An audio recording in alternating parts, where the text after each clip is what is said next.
那么监察院秘书长李俊毅被曝用公务车送狗狗去做美容当然了，这个狗狗美容也蛮重要的问题是不要用公务车嘛，不要用公务车。什么狗狗美容？就是洗个毛啦，把它吹干啦，等等之类的那所以呢，在野党就说这个民不如狗民有那么大的本事可以坐你监察院秘书长的公务车吗？那另外呢，李俊毅呢，他发4点声明道歉他说呢，本人应该深切检讨，而且自行处分。第二个呢，他说呢，送太太到餐厅用餐，他说没这个事情另外呢，这个业务费被36%，所以呢，这个油料保险是自己出的，用车人自己出的那另外呢，这个有错误就应该修正，所以呢，我接受批评指教但是现在油料是不是自己出，保险不知道了但是呢，你车还是车子折旧还算监察院的司机帮你开车还是等等那国民党现在提告，主要是其实也不是针对李俊毅的，就是问北检，说你现在对于罢免绿委的案子，哇，这样子查的这个锱铢必较，那现在到底要不要查呢？那游淑慧他举了一些例子因为他是什么是他们训练公务员的时候举一些例子，所以你们都要小心这些事情举例譬如说这个新竹县一个文化局长公务车私用被新竹地检调约谈，你为什么用公务车？什么时候用另外呢，花莲文化局长也是公务车私用被声押禁见。然后呢，一个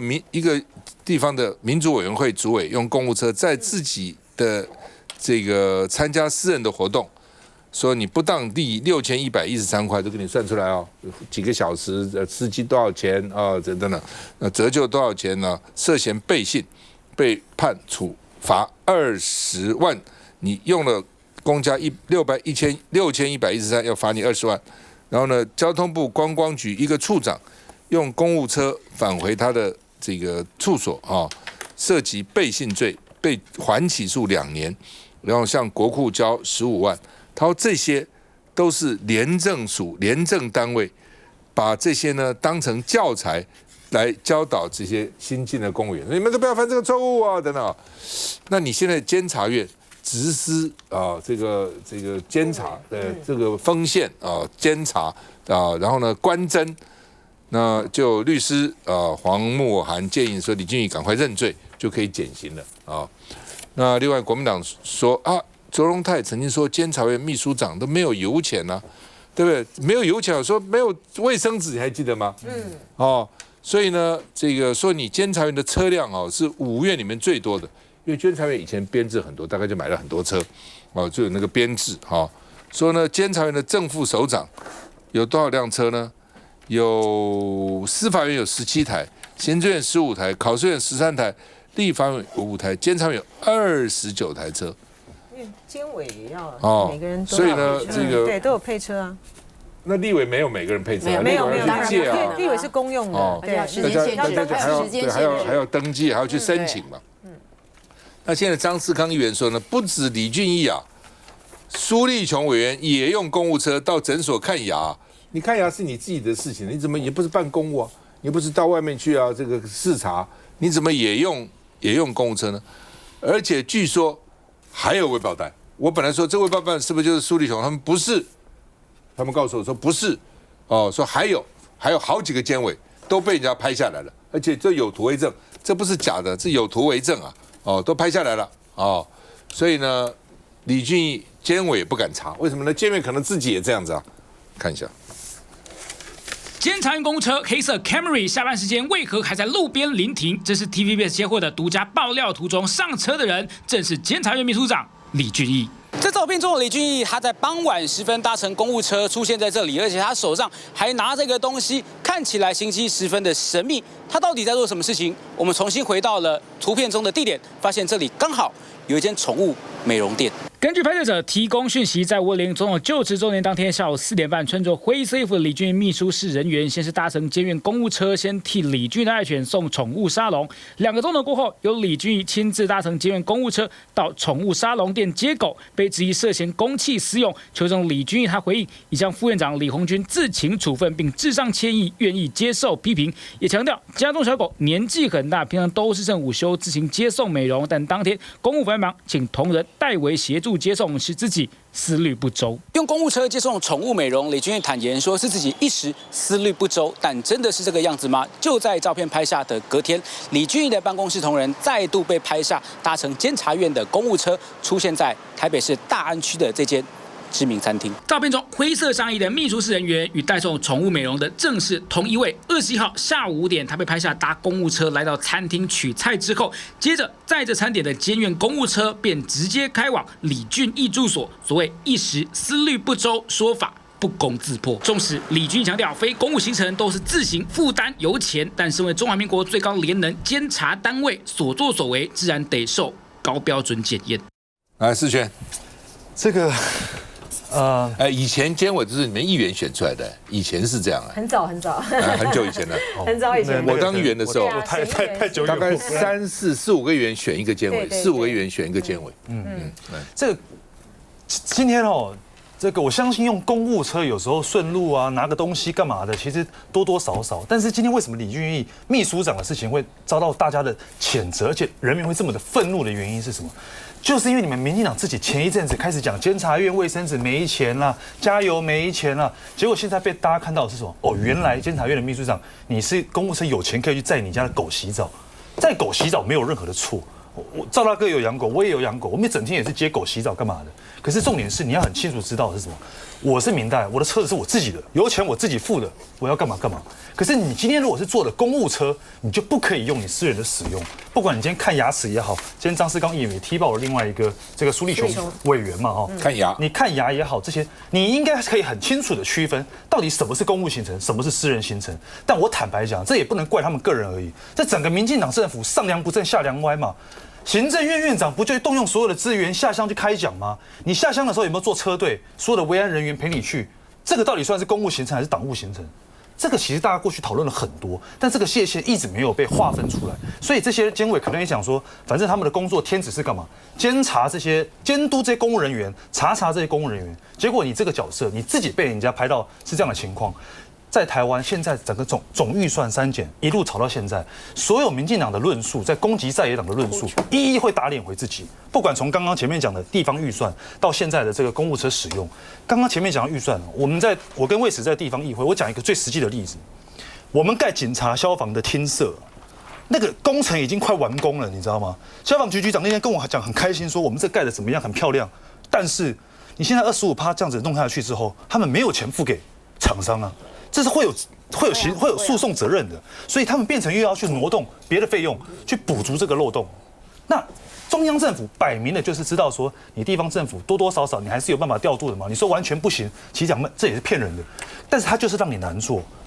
你可以去调度资金去补足这个厂商的费用，但是什么？你一定会挤压到别的预算，所以才会讲说社福啊等等的。所以民进党过去对于在野党所有斗争的论述，所有编造的谎言，现在就是一一打脸回自己。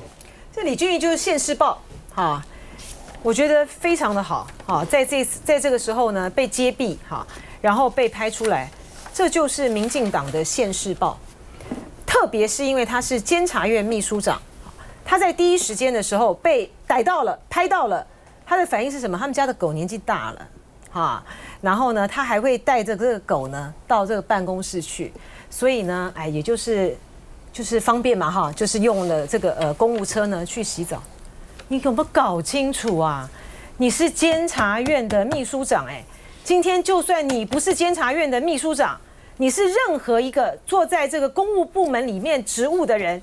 你犯了这样子的事情，监察院过去有很多的记录哈，然后很多呢被逮到的，他是要被起诉，他是要被信，他是要被判罚款的。你今天这个李俊毅，你怎么有脸在第一时间的时候讲这样的话？你如果说在第一时间被拍到的时候说对不起，我错了，然后呢，我我这个行为不对，好，然后呢，我一定这个改进，这样子还不够哦。我们还要看这个台北地检署，你不要这个一天到晚就在那边查这个什么罢绿委的这些有没有什么伪造文书，你这地检署的检察长，你分报，你这个要看报也可以分案呐、分案调查来起诉给我们看看呐、你也可以来起诉他，你也可以做缓起诉，你要不要办？你要接下来要办呐、我们在这个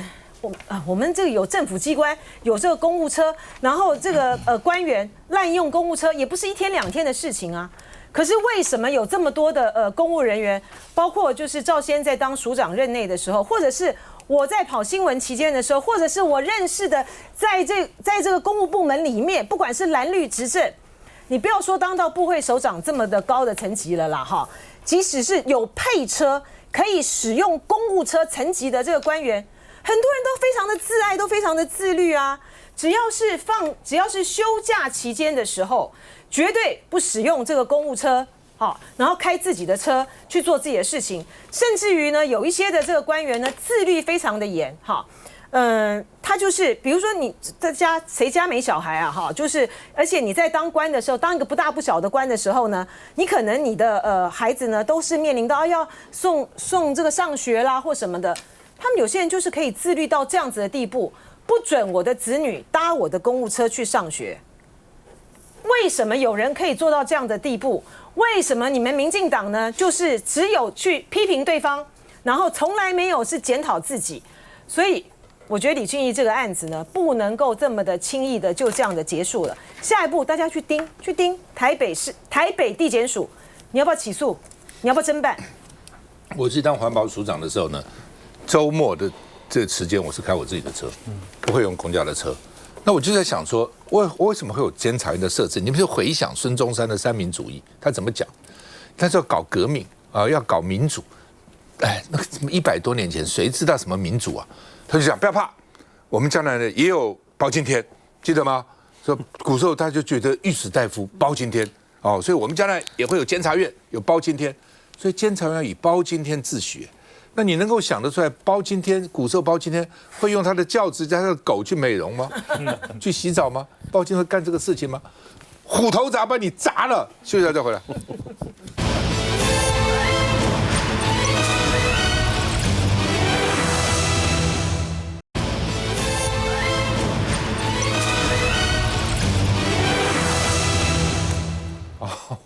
民进党现在把国民党委员2阶过了，是好像31-0，当然有些可能会不够，因为他有些也是名单啊，这个不够啊，或是反正重复啊，或被踢掉都会有了哈。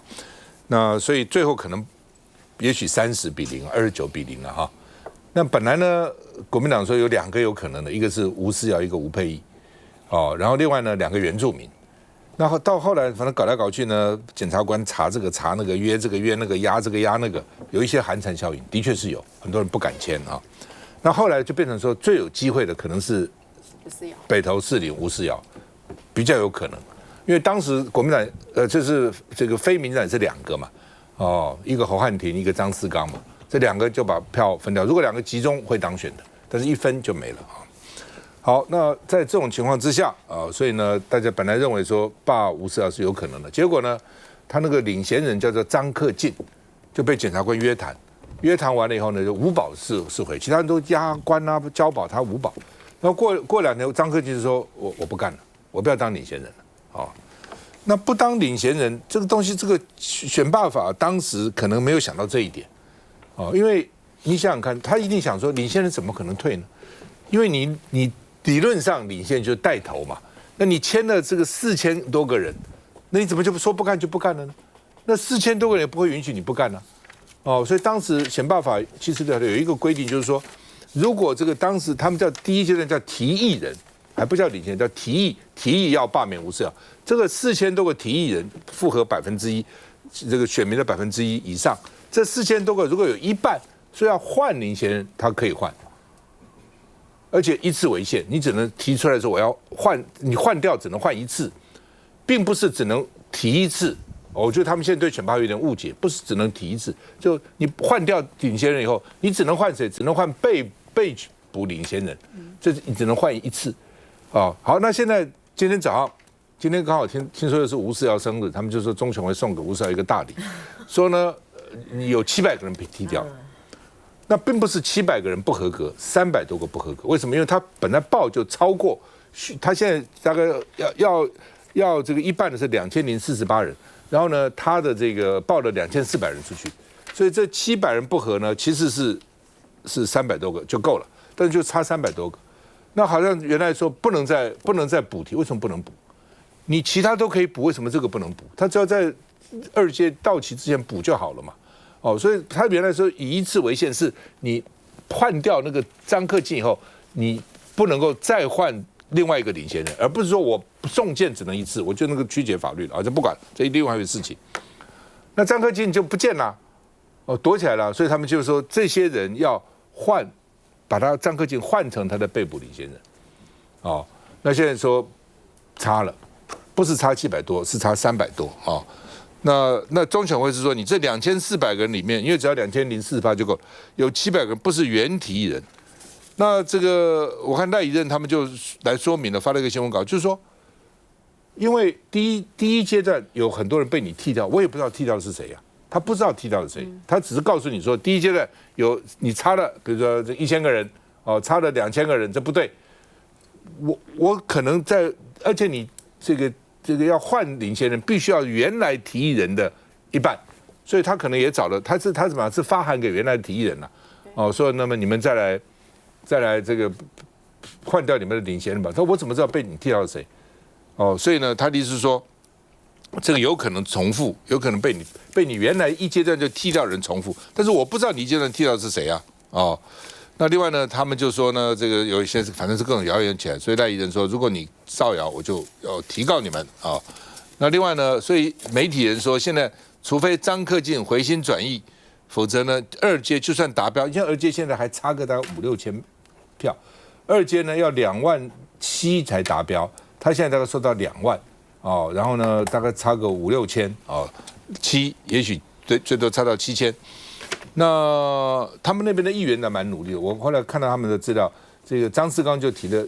差不多将近4000个人，然后呢这个汪志斌也大概2-3千，然后呢这个林杏儿大概3000，等等，所以连那个侯汉廷都搞了差不多将近1000，然后陈崇文大概有将近1000，但是还是不够了那所以呢，现在就是他现在有2案嘛，一案就是这个是差300多人再补进去，这是一种。第二种呢，就是张克进回心转意。张克进一看到说，人家已经签了将近3万人了，要联署，那你还躲起来？你躲起来没关系，你至少签个委托书嘛。给委托，你委托你也不签也不输，你到底是怎么回事啊？人就人间消失了。所以你怎么好意思对这些3万人呢？你怎么好意思？你当时你为什么要同意当领衔人呢？对不对？你既然同意了，你就要有始有终嘛。那这是一个，不管你跟朱立伦也好，跟党中央也好，跟什么市党不好，反正有什么恩怨情都不重要，那是小事嘛。你这个大局，人家这么多人都来签了嘛。所以呢，除非张克进回心转意，这是一个。第二个就是说，你要补那300-400个人也补上去了，而且中选会没有故意刁难，同意了换个被捕领衔人那所以呢，他们就骂中选会是黑箱作业，直接没收罢免吴思瑶，这是翁小玲黄国昌也说这叫国家机器的滥用，中选会没有维持中立，中选会什么时候维持中立了所以呢，这个当然现在有人说，现在是不是大家集中在反罢免，不要去管什么？因为朱立伦说7月公告，8月选，9月新党魁。新的国民党主席，他说现在是不要扯这个国民党说呢，我们是依照相关规定的，规定是这样，就按照规定我们看一下。罢免绿委炸出震撼弹，因为罢免吴思瑶团队领衔人张克进退出后得更换领衔人，需要2399份原第一阶段联署同意书。中选会查对结果出炉，原提议人数仅1677人，有700人不是第一阶段的联署人，没有达标，宣告失败。跟中选会的最终的决定，我是当事人，我都是100%的尊重。为什么会有700份完全不是参与一阶联署的人？这个我满脸问号，我也这满头摸不着头脑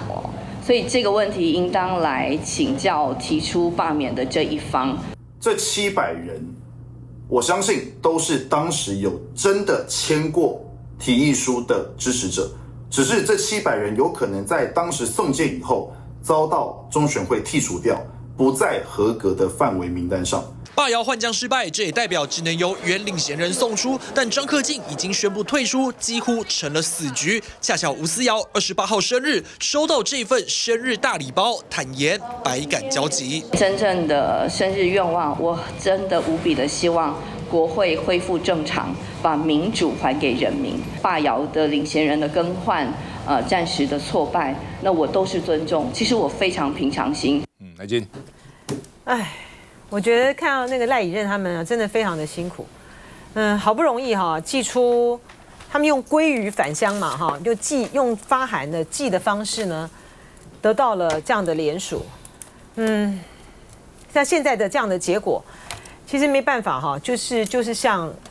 赵先刚才讲的，除非张克敬先生呢回心转意。否则我看，很难成局了啊。虽然他们现在就是很难罢免这个吴思瑶，很难了。国民党就是要有心理准备，就是31-0或是30多少比0哈，反正没有退路了啊，只能够全面应战啊。而且没有一个的绿委会在这场局里面作为标志性的来去反恶霸的对象就没有了哈，国民党一定要有心理准备。第一个，第二个，到底国民党要不要依照这个党章的规定呢，在今年呢7月呢办理党主席的改选？我是这样看哈。第一个，那天朱立伦主席呢接受联合报的访问，他说他希望这个顺利交棒哈。我觉得国民党没有顺利交棒不交棒的问题。从2000年国民党败选之后，党主席就采用这个选举的方式以来啊，他只有就是朱立伦你要不要继续参选党主席的问题，没有说你要不要顺利交棒的问题哈。如果说呢朱立伦呢他呢决心他不再要继续参选党主席的话，我认为一个比较好的讲法对于朱立伦来讲，他应该说我不再继续参选党主席了，我会把这个大罢免反恶霸的这一战当做我主席任内的最后一役，一个都不能少。好，我觉得如果他这样子宣誓的话呢，对于整体的这个士气来讲呢，会有非常加分的作用哈。这是第一个。第二个就是大家现在也在看说，到底卢秀燕呢要不要来这个参选，然后登记参选党主席？那秀燕市长她现在的态度还是有点也是有点模棱两可了哈。但是就说如果说卢秀燕好，她就是决心要往这个总统大位方向挑战的话，时代已经变了哈。你今天呢，如果要参选未来要参选这个总统的话呢，你就应该在这个时刻，国民党最困难的时刻呢，就把担子挑起来，不要再去玩那种这个非常的谨慎啊，温良恭俭让啊，不要再重蹈过去侯友宜或者是各种的国民党的政治人物所犯的错误了。如果你有心要参选总统，然后你在这个时间，党主席跟总统候选人一定要2合1，你就应该出来说，我愿意在国党最困难的时刻，我登记参选党主席。好，然后呢，对我来讲也一样，就是这个大罢免的这一战呢，我跟朱主席一样，一个都不能少。我觉得这样子对于党的这个士气来讲，它就不会造成困难哈。我可以理解，就是说现在很多国民党的这个立委，特别是现在都在面临到大罢免的情况之下，希望不要节外生枝哈，然后把这个党主席的选举延到明年1月，这也是一种讲法哈。但为什么会有这样的讲法？就在于是说，你们这些站在台面上的这些政治人物，现任的党主席也好，未来的党主席的潜在的最有力量的候选人也好，你们都没有一个很清楚的表态嘛，没有对于你现在党面临到一个灭党的危机的一个大罢免的关口上面，你没有表现出来一个承担的一个责任。如果说今天张克敬先生他当初呢会退出领衔人的一个很重要的理由，是因为他怪在第一时间的时候，他被约谈的时候，朱立伦主席没有表达关切的话，那现在这个时候就是朱立伦要为这一次的大罢免要承担责任的时刻了。基本上了哈，因为现在是要被罢免立委害怕了，所以他们想延期这个党主席到明年1月了，这个可以理解。对了，但是呢，现在问题是，你朱立伦的现在的号召力是不够，我坦白讲，所以很多基层没有士气，不动。哦，那大家认为说卢秀燕将来2028有机会，所以卢秀燕出来对基层的士气是有号召力的。所以我的想法说，你朱立伦继续干你的党主席嘛，但是你卢秀燕也这次要跳进来一起辅选。这个时候2个力量，哦，这个就有加成效果。那这个时候呢，对基层的士气是有很大的激励作用的。所以这一点哈，如果你想不通哈，那这个大罢免哈就很麻烦。休息一下再回来。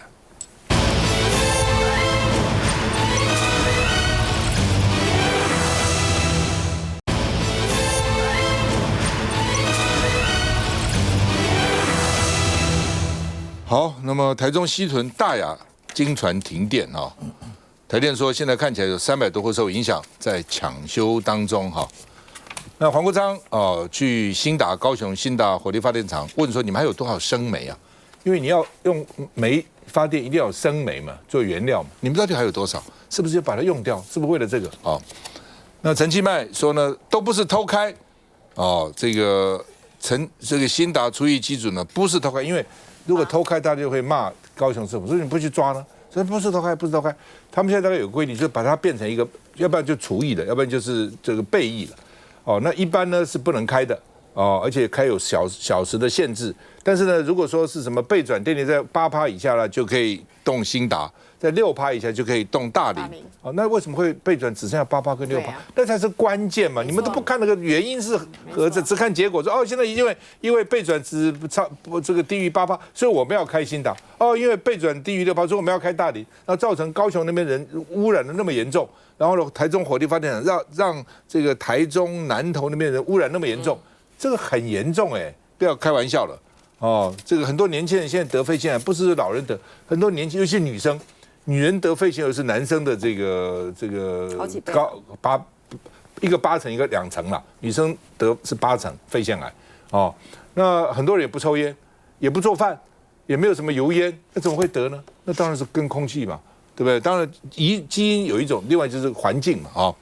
那台电就说呢，我们并没有偷开，我们是合法备用，哦，而且我们减煤已经减啦，哦，平常用天然气减煤啦等等啊，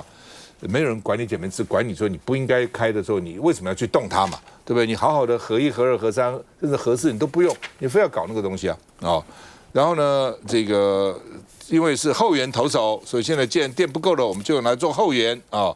然后陈其迈呢真无聊了哈，还要去骂台中，说呢台中不能自给自足，还要我们高雄去这个研究你啊等等哈，还说呢高雄发电480度，用电320度，台中发电295度，用电351度了亿啊，这都是我们研究你们。卢秀燕台中就反击哦，台中的这个环保局长陈弘毅说反击，说乱讲。哦，说台中你不能是台中，是整个大区域哦。台中呢，火力发电厂呢，给外县市也超过30年了哦。然后呢，而且呢，台中这附近的人口也越来越合并了，越来越多等等哈。所以呢，这个中火2部燃气机组上来哦，那只等于现在1半的发电量，但还有1半哦不够哦，反正就是。高雄是说我的发电给你台中，台中说我们也给很多其他的区域啊，哦，那说呢这个新达重燃煤，卢秀燕说还好台中没有妥协，说不可以就不可以啊。那环保部长最近也被骂哦，彭启明啊，因为彭启明最近呢好像失掉他环保部长的立场，一直在帮经济部讲话。到底你环保，因为环保本来就是一个弱势的部会，你要站稳的立场，要跟其他部会要去 fight， 很多时候你要告诉你环保部的官员，我们到其他部会去要站稳环保立场，那你都不站稳环保立场，还帮他讲话，那谁会重视你环保呢？你随时可以被当小媳妇一样被欺负啊。那这个彭启明一直说他的空气品质亚洲第2，但是呢，环保团体叶光鹏就说呢严重失误哦。那彭启明又说呢，这个各国环境不同，那你们扯我们第2干嘛？这新加坡不一样。那新加坡因为下雨很多，所以呢，因为下雨很多，所以呢，空气就干净了。那台湾的很多地方也下雨啊，山里面也下雨啊，花莲、台中那边空气也很好，有海风吹啊。那你平均什么？你干嘛来平均呢？当你讲到你的时候，你就不算是特例了。你讲到人家新加坡，人家说新加坡很好，你就说新加坡常常下雨，你是搞什么鬼呢？你这个标准是这样子的吗？好吧，就他们就说这个环保团体就说这是环境部渔民呐。你分析呢这个严重错误，就举了很多其他国家的例子来讲说我们其实并不是亚洲第二好的另外呢，因为彰化，我本来以为就台中南投，就连彰化也受到影响。为什么？它在台中火力发电厂的下风的地方。就像我们台北，比如内湖环化炉，为什么大家关心它的排放呢？它真的影响不是内湖啊，它可能影响大安区，甚至可能影响基隆。看风向，因为它很高嘛，所以下面反而安全，影响到别的地方啊。所以呢，现在彰化，因为虽然在下风虽然在彰化这个没有火力发电厂，但是呢，中火的下风就是彰化、南投都受到影响啊。所以呢，现在媒体就说呢，你不是假人告稿吗？你把核电厂都这个废掉了，然后现在燃煤、燃油火力全开，还自夸自己的空气品质好我们看一下，台电也非常清楚的知道，他们这次出大包了，就是违法偷用的状况是可以说是完全现行啊。到南部高雄兴达电厂考察完，黄国昌上广播爆料这件事情。我一逼问高雄市环保局的，说他们台电申请延展许可，你们有许可吗？他说没有啊，我们驳回了。既然没有得到延展许可，那怎么能够运转机组呢？他以立院总召身份，带着党籍立委及蓝营在地议员考察，就是因为非核家园后没操作许可的3、4号机组被发现已连续多天启用，一个机组火力全开，24小时烧2000吨，那现在煤仓里面还有15万吨。会引起这么大的反弹，就在于兴达电厂启用，台电翻出一套备载机组的使用说明，也遭到蓝营议员搬出法条回击。虽然没有在许可证的状况底下，他们一样可以全年度单一机组运转720个小时，但是我们翻遍了所有电业法的法规，根本没有看到这一条。但抢在明代考察前，台电董事长曾文生已经早一步召开记者会。1天2天的起伏，其实没有办法代表整年的状况。同时，市长也喊话，对市民健康目标没有改变。希望说，在今年的年底，3号机跟4号机要如期处理，这个是我们一贯的立场，也没有改变。民众关心的是，夏季用电高峰能否保证供电无虞？好吧，高雄怎样？我觉得这兴达电厂的确在地方造成非常大的一个恐慌因为3、4号机本来就是已经没有，去年开始就已经没有使用的执照，然后大林电厂更离谱，它2022年就已经禁止使用了，它现在还在开5号机。那要不是这个备用人员太低的话，那真的是也不需要耗到这种，而且大林电厂我们用的煤是最肮脏的煤，所以对我们的空气会造成非常大的一个影响那当然，今天曾文生讲的，我说实在的，你如果论法来说的话，的确兴达你去看它的那个运转的这个条文来说，的确是你在备转容量低于8% 的话，你就可以自动来开。基本上他们讲没有错，那就诚如刚刚所提到，我们备转容量应该是10到15通常备转容量我们都要求能够到12%，那才是一个基本点那你为什么降到8呢？这件事情来说，你要去讨论为什么会降到8%，那这个才是我们最大的一个问题嘛。那大林电厂它要5%左右，那你看这个东西来说，比我们所想象的那个储存量来说的话是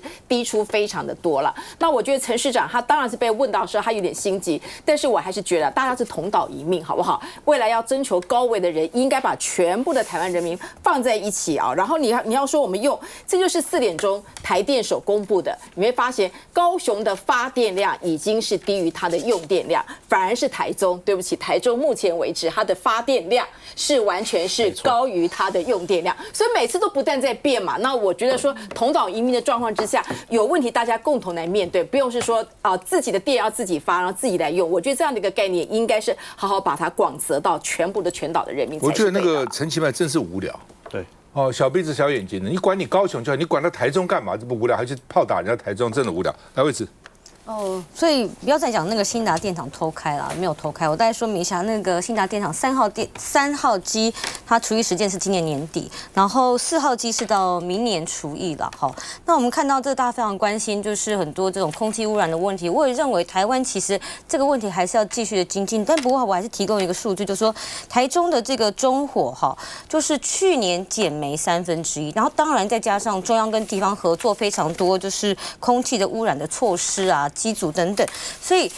都已经逐步有在这个把空气污染的这个排放量逐渐降低，降到超过80%了哈。那当然我们也希望是说，除了白天有光电能源，现在可以非常大的补充量，那晚上的这个备载能源。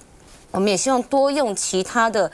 多元的能源的方式把它补足。那但是如果说每一次讲到这个议题，都一定要牵扯到这个只有3%的核能，我觉得这个其实是不是适当来作为补充的电力？我觉得大家其实还要再思考。对，我同意了，就是不是因为那个核3厂2号机，但是问题核1、核2、核3、核4已经。本来是将近20%，15%、6%的电是核电，你现在只剩下核4厂2机的3%嘛，所以关键不是只是那3%，的确啦，那3%多3%少3%也不会怎样，但是整个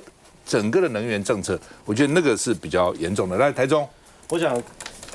卢兄为什么讲说还好台中没有上当，就是因为之前台中电厂说要新建燃气机组，台一开始坚持就是它燃煤要除役，然后备用。那我就知道，因为我们台中那个时候我当议员的时候，我们坚持要拆除才发执照给你，才发建照给你，所以还好这次有坚持，就是说未来的状况，换到时候王伟华当部长嘛，就说我盖新的燃气机组给你之后，那你的燃煤机组要全部拆掉，就不要什么备役，没有这种事情，因为我把你拆了，你就没有机会用了，这是我们那时候的原则跟坚持，所以还好当初有坚持这件事，因为你现在看到新达跟大林，他就是这样跟你讲啊。它是一定相关的法规，就说这个备载容量低于多少，低于8%、低于6%之后，我就能够重启。我希望台中电厂就没有给你重启的机会，我就直接换成燃气机组之后，虽然燃气也是火力电厂，但相对燃煤干净一点点，那至少先做到这件事情。那我们要讲，其实真的就是我觉得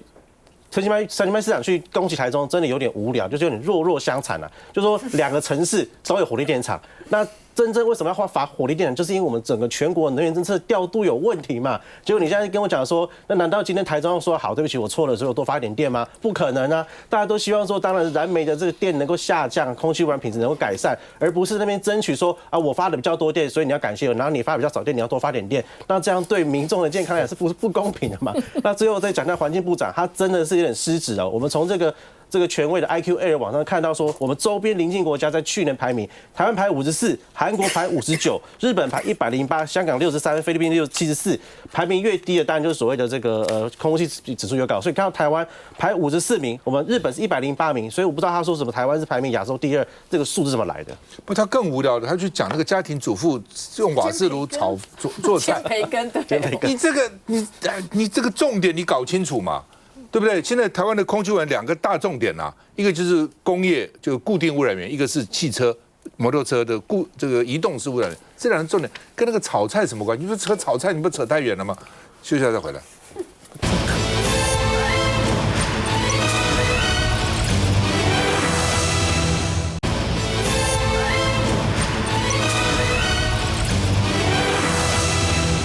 好，昨天消息出来，柯文哲再压2个月，是压很久了。哦，你这么压他什么意思呢？对不对？你怕他逃，他怎么往那里逃呢？你可以用什么电子监控嘛？那你说串供，那他跟谁串啊？那你说你的证据够了，那就把他起诉嘛。你说你的证据不够，那就放人嘛。你不是这样子吗？把人羁押起来，那对一个人的人权是影响非常大的，伤害是非常大的哈。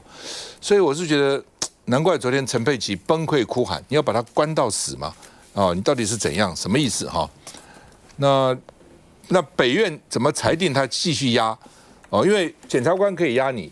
2次，因为那个地方每级法院也可以再压啊，它有一个期限的了哈。那这个羁押6月1号要届满，所以现在再延长2个月啊。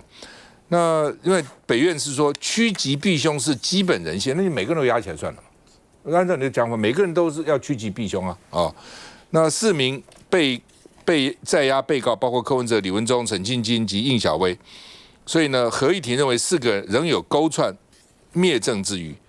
而且还没有完成证人交互结问，那你拖那么久，为什么不完成证人交互结问呢？我记得当时这个法院是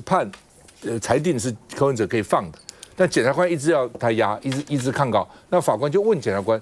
那什么时候你们要我押到什么时候？那时候我觉得法官还有一点原则，对不对？就你要什么？检察官说到了证人完成交互结问，那么多久了？你证人交互结问就那么几个证人，要问多久？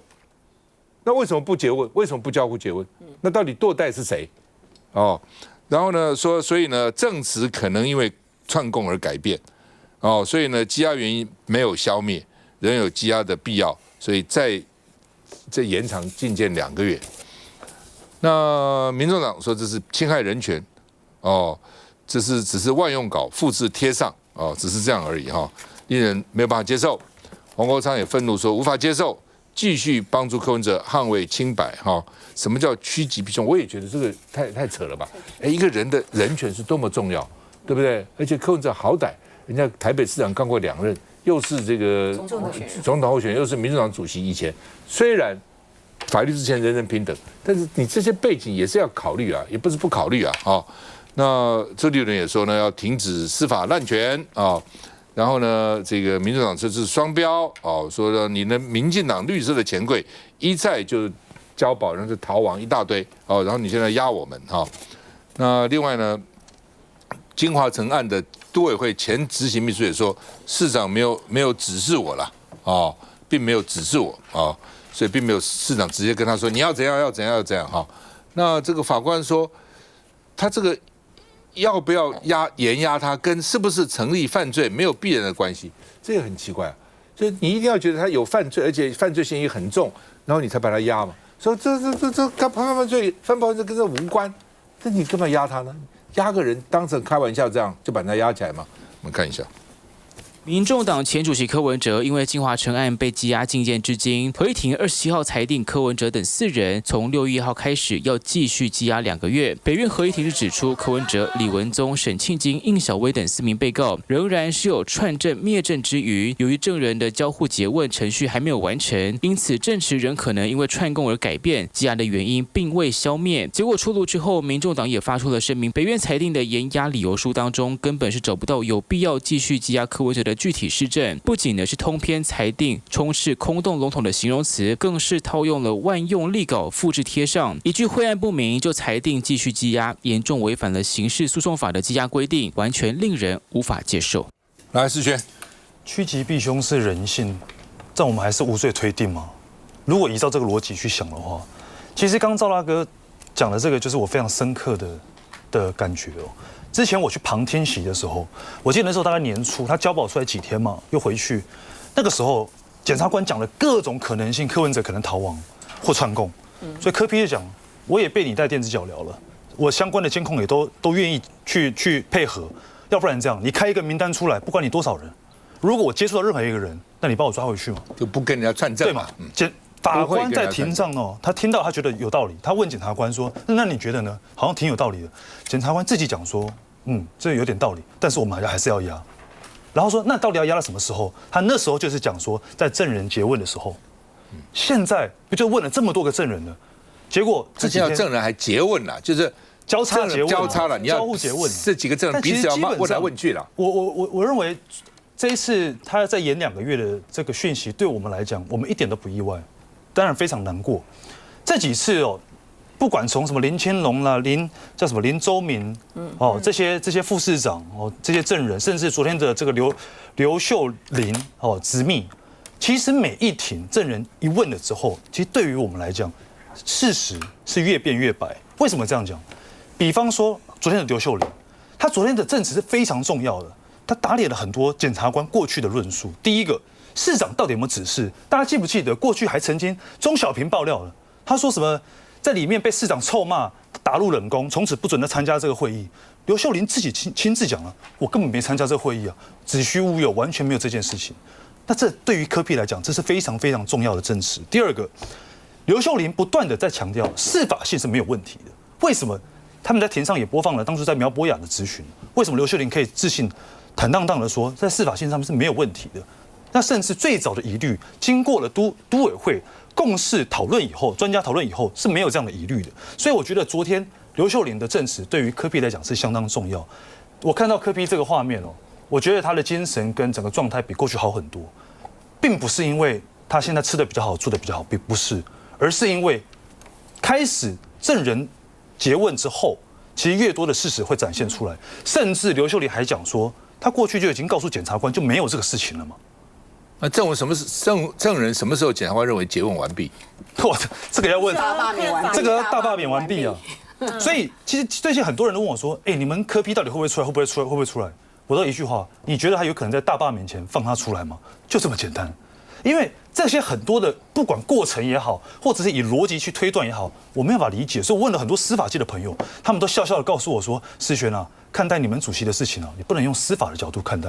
这样我就懂了。如果是这样子，台湾对于司法到底要怎么信任？那为止？我觉得当然柯文哲的案子已经进入到司法阶段了，好，那但是我看到很多人都讲说，那又要把郑文灿拿出来比对，我觉得这件事情是很荒唐啦，因为这两个案子完全不一样。就说，请问为什么橘子到现在为什么不回来？橘子到现在为什么不回来？橘子为什么到现在不回来？这才是为什么被羁押的原因吧。而且你就说串证，我们看到柯文哲人虽然在看守所里面天天发文啊。很多人都质疑，难道不是空中串证吗？所以我觉得就这样司法去好好调查，但不要再额外的前拖，我觉得那都没有意义。这怎么串证？我没有办法理解。这公开的庭，现在有很多的民众自己居旁听，这怎么串证？司法界对于柯文哲到目前已经羁押了8个月的时间这种不符合比例的羁押，其实大家都有很多不同的讨论到底要传唤多少的证人？现在用这个橘子还在国外所以不能把他放出来。那司法界有讨论说，是不是打算把柯文哲这个押到15个月关好关满？但是外界国人对于整个司法它的公平性、公平正义性到底是什么样？我觉得国人开始就是说。柯文哲有没有罪，这是另外一件事，法律上是另外一件事。但是对于整体台湾司法的公平正义，现在国人有很多的问号，就是说，检察官当然想办法去巩固到底有没有金流的问题，可是显然的，就是说，巩固到目前为止的证据可见是不足够，否则他一定是很快就羁押了。所以我觉得。